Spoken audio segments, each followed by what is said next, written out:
पूर्वी दिल्ली के अस्पतालों में नहीं है दवाइयां, टेस्ट और अल्ट्रासाउंड की सुविधा भी नहीं है मौजूद। दवाइयां बाहर से खरीदने को मजबूर है मरीज।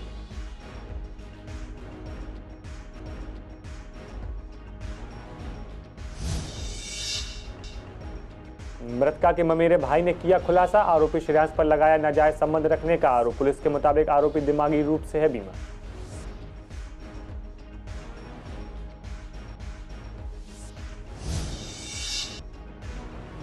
भजनपुरा हत्या मामले में नया खुलासा, आरोपियों ने प्लान कर वारदात को दिया था अंजाम। चाचा भतीजी के अवैध संबंध को लेकर था शक।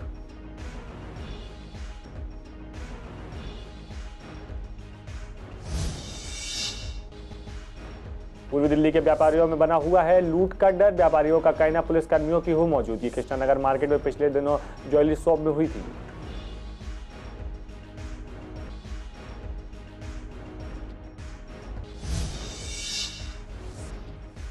कृष्णानगर गोल्ड टेस्टिंग सेंटर में हुई लूट की सुलझी गुत्थी। एक महिला समेत 3 बदमाशों को किया गया गिरफ्तार। 6 अप्रैल को हुई थी लूट।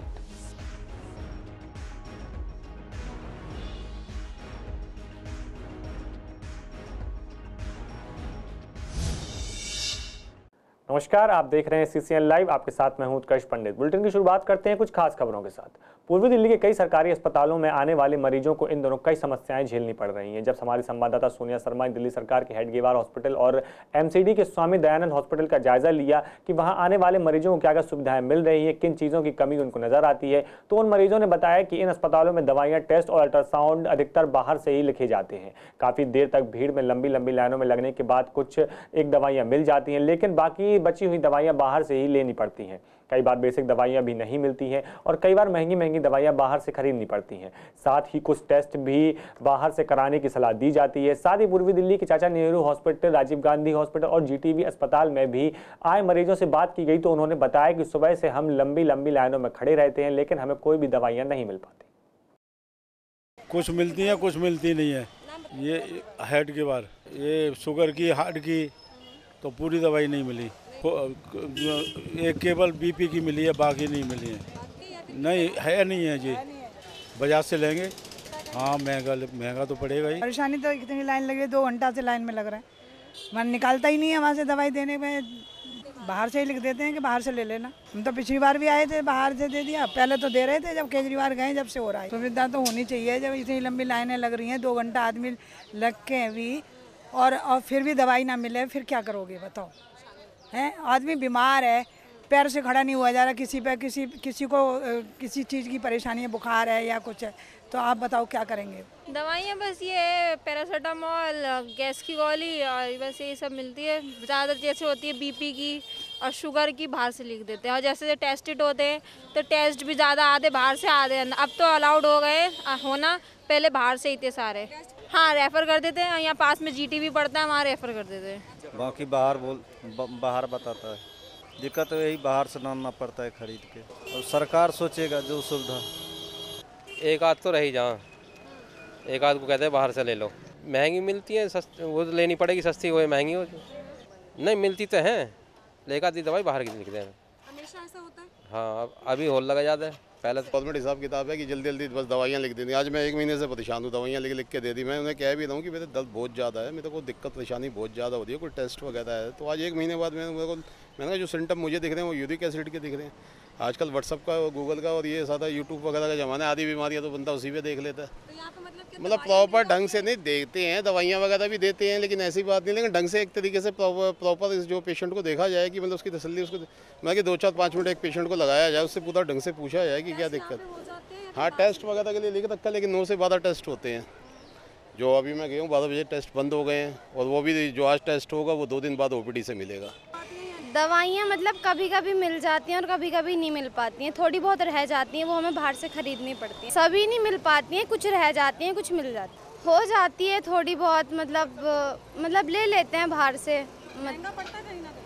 हाँ, कहीं ना कहीं तो हो ही जाते हैं। थोड़ी महंगी भी होती हैं और सस्ती भी होती हैं। मिलती हैं, लेकिन ज़्यादातर जो महंगी दवाई होती है ना वो बाहर से ही मिलती है। किराया विराया लगा के 200-300 रुपये की दवाई लेनी पड़ जाती है।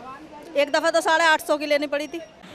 देर हो जाती है, कोई हड़पड़ता तो लेके दे देता, नहीं कोई इधर से लेके दे देता अंदर से। अच्छा, दवाई पूरी मिलती है आपको? मैं सवेरे 9 बजे लगी थी लेने। और इस वक्त बज रहे हैं 3 डे 1। कौन सी दवाई आपको पूरी दवाई मिली नहीं मिली? पूरी नहीं मिली। देखिए मैं अभी हेडगवार अस्पताल के अंदर हूँ।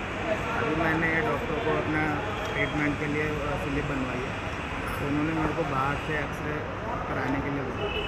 इस अस्पताल के अंदर एक्सरे अगर डॉक्टर लिखने तो मशीन भी होनी चाहिए एक्सरे के लिए। एक्सरे कराने के लिए यहाँ पे मौजूद होनी चाहिए। पूर्वी दिल्ली के शकरपुर इलाके में आईटी कंपनी में काम करने वाले एक व्यक्ति श्रेयांश ने अपनी पत्नी, जिसकी उम्र 29 साल थी, और 18 साल के एक साले की चाकू मारकर हत्या कर दी।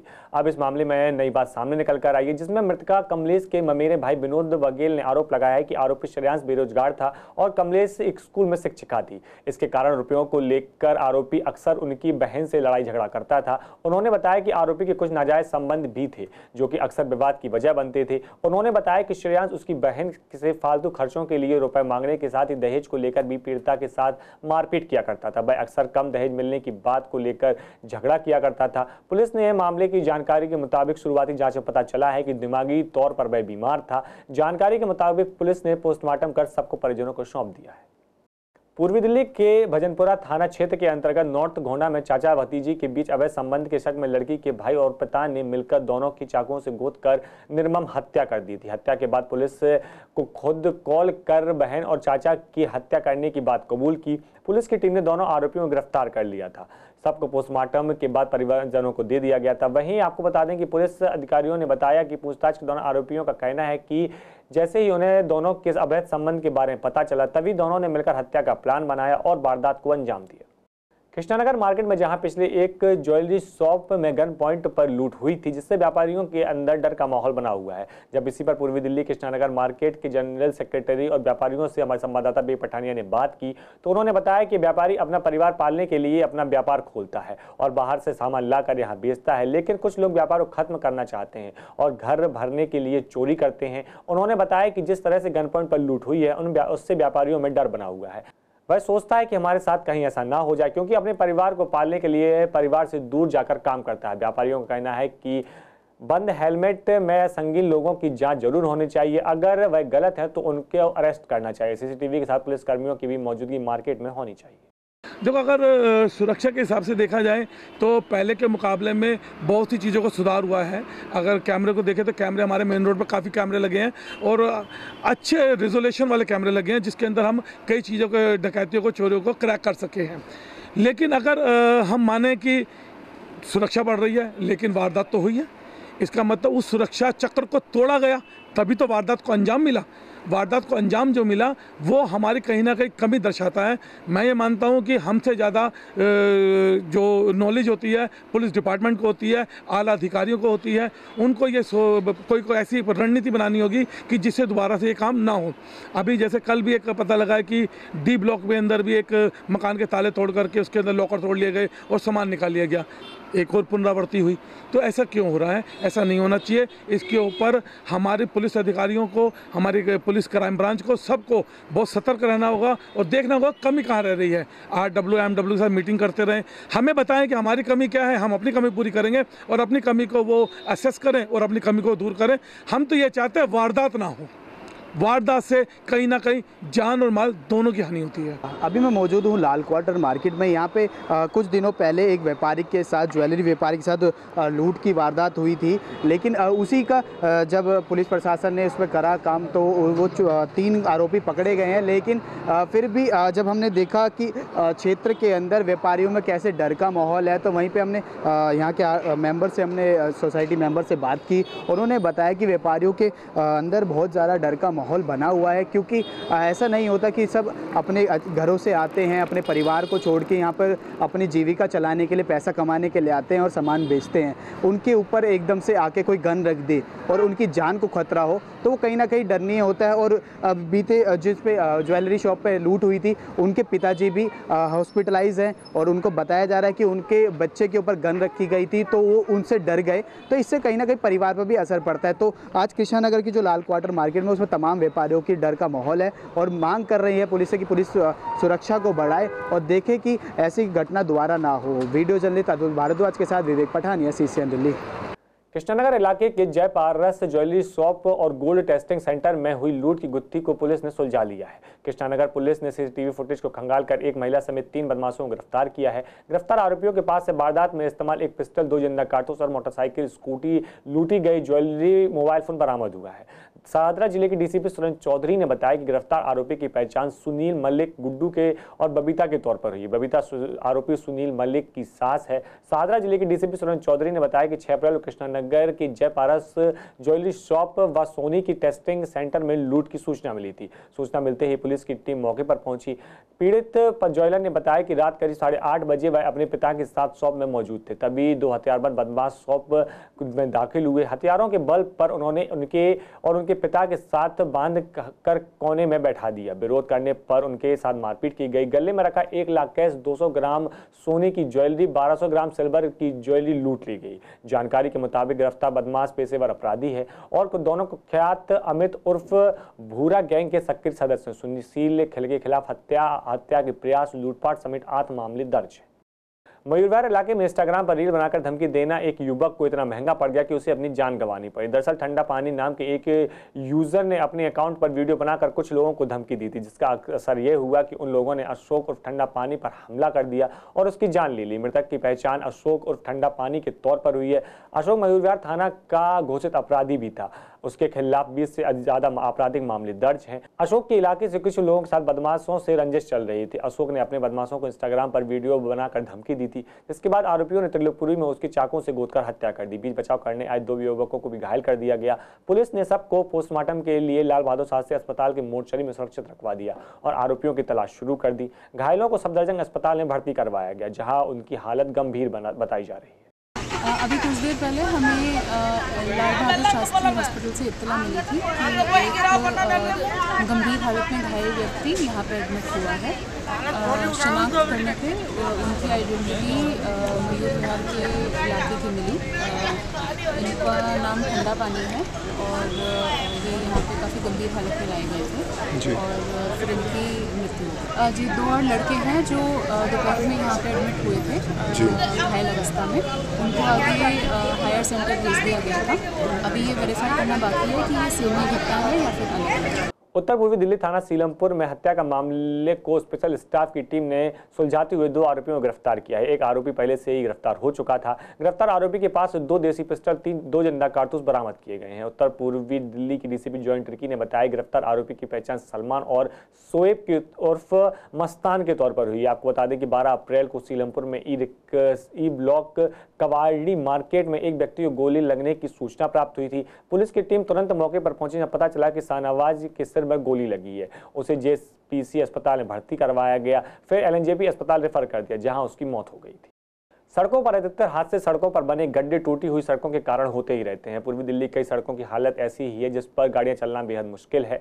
झिलमिल अंडरपास के आगे कई सड़कें भी काफ़ी गड्ढे बने हुए हैं, जो कि पिछले 5-6 महीने से ऐसे ही बना हुआ है। साथ ही यहाँ पर फैक्ट्रियाँ भी हैं, यहाँ रोज टेम्पो, ट्रक आदि गुजरते हैं। यहाँ सड़क पर सीवर ओवरफ्लो की वजह से सड़कों पर पानी भर जाता है, जिसकी वजह से सड़क जर्जर हो जाती है। आसपास के लोगों ने बताया कि कई बार स्कूटी सवार लोग गिर जाते हैं। खासकर महिलाओं के साथ ये समस्या काफ़ी देखने को मिलती है। वहीं ई रिक्शा भी पलटते हैं, लेकिन कोई सुनवाई नहीं होती। ना ही जल बोर्ड के कर्मचारी आकर सीवर की सफाई कर रहे हैं और ना ही पीडब्ल्यू द्वारा सड़क का निर्माण किया जा रहा है। यहाँ रोज दुर्घटना होती है, कोई सुनवाई नहीं है। अभी 4-6 रोज पहले मैंने मलबा भी डलवाया था, पत्थर भी डलवाया था, तो वो पत्थर भी मलबा भी सब साफ हो गया।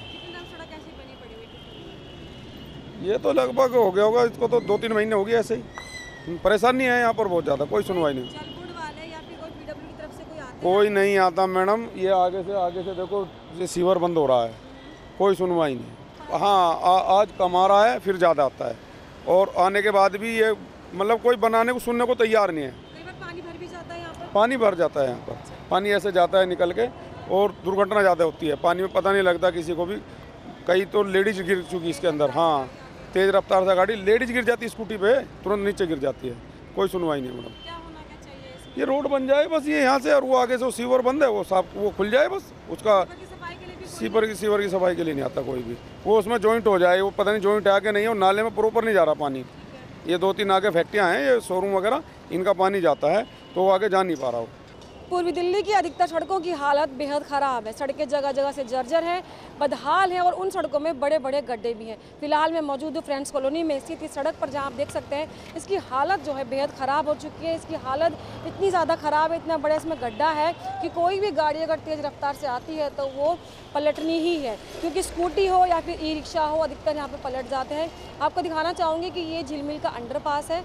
अंडरपास से सीधे ही जो गाड़ियाँ तेज़ रफ्तार से आती हैं उनका यहाँ पे कहीं ना कहीं ब्रेक लगता है, स्पीड उनकी कम होती है। अगर ट्रैफिक बहुत ज़्यादा होता है तो गाड़ियाँ टकराने की भी कहीं ना कहीं गुंजाइश रह जाती है, क्योंकि और कई बार जो महिलाएं हैं वो स्कूटी चलाती हैं या फिर ई रिक्शा वाले जब चलाते हैं रिक्शा, तो यहाँ पर अधिकतर गाड़ियाँ जो है ब्रेक लग जाता है, उनमें पलटने के आसार बन जाते हैं।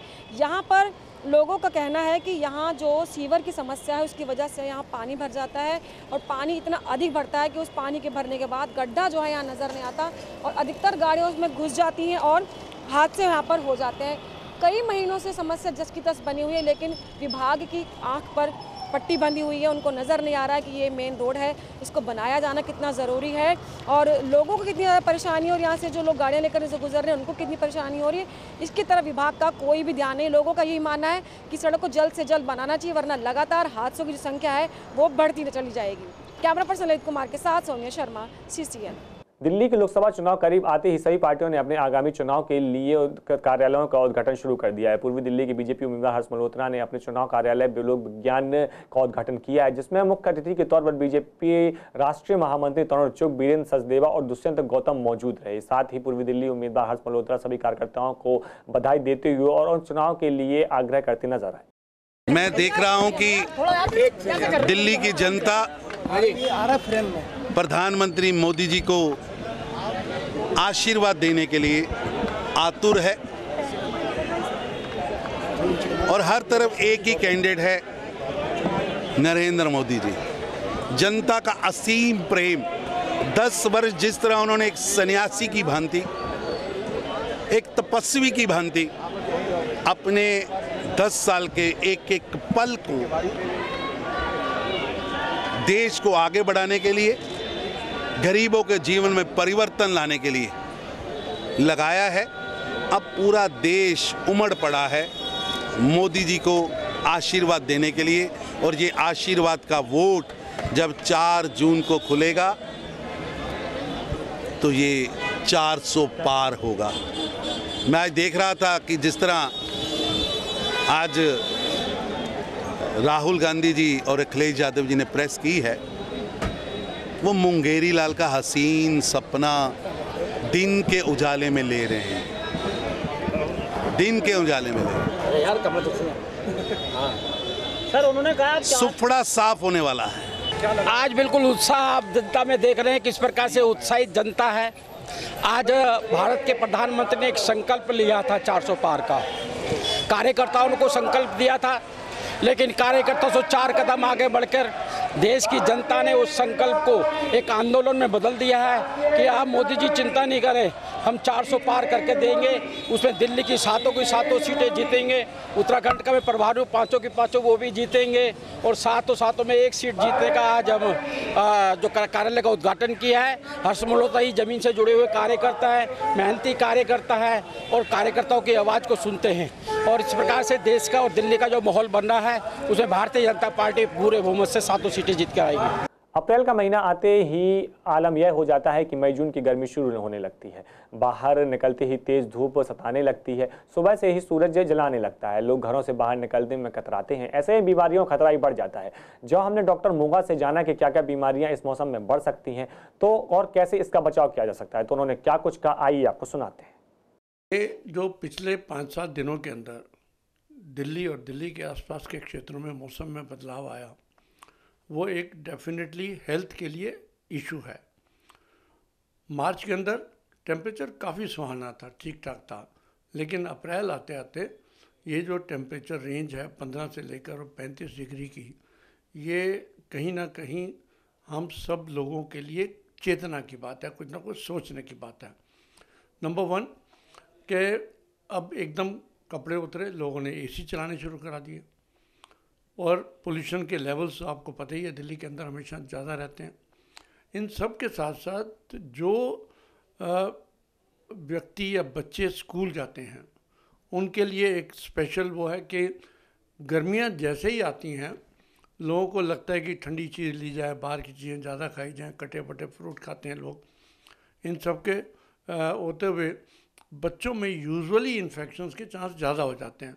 पूर्व दिल्ली गीता कॉलोनी में रामनवमी के उपलक्ष्य पर रथ यात्रा निकाली गई, जिसमें काफी संख्या में लोग मौजूद रहे। वहीं आयोजक ने बताया कि जिस तरीके से अयोध्या में रामलला के मंदिर के बाद से कल बड़ी धूमधाम से रामनवमी मनाई गई, वैसे ही पूर्वी दिल्ली के साथ साथ पूर्वी दिल्ली में भी राममय पूरी नजर आई। आज भगवान रामनवमी के दिन हम निकाल रहे हैं। पहले दिन शाम को भव्य शोभा यात्रा का प्रोग्राम है। इसमें 4-5 झांकियाँ हैं, बैंड है, आतिशबाजी। मेन इसका ये पर्पज रहेगा, लाइट और आतिशबाजी का मेन रहेगा इसमें। ये गीता कॉलोनी रामलीला ग्राउंड से हनुमान जी की मूर्ति से सोईनी पारा शास्त्री नगर तक जाएगी, रानी गार्डन तक। रामनवमी तो हर बार आती है, लेकिन इस बार क्योंकि राम मंदिर बना है तो इसका महत्व और ज्यादा बढ़ गया है। आज वो खुशी का दिन आया हमने कि आज हमारे सूर्य भगवान ने भी जो तिलक किया रामचंद्र जी का, वो तिलक पहला सूर्य भगवान ने किया। हिंदुस्तान के लिए एक बहुत बड़ा पर्व है। रामलला अपने मंदिर में 24 जनवरी को आ चुके थे और आज उन्हीं के आने की खुशी में आज उसके बाद पहली रामनवमी आई है। बहुत जश्न का माहौल है। आज हमारे बाद में नहीं, पूरे भारतवर्ष के अंदर बहुत जश्न का माहौल है। इस बुलेटिन में मेरे साथ फिलहाल इतना ही। आगे की तमाम खबरों के लिए आप देखते रहिए CCN लाइव। नमस्कार।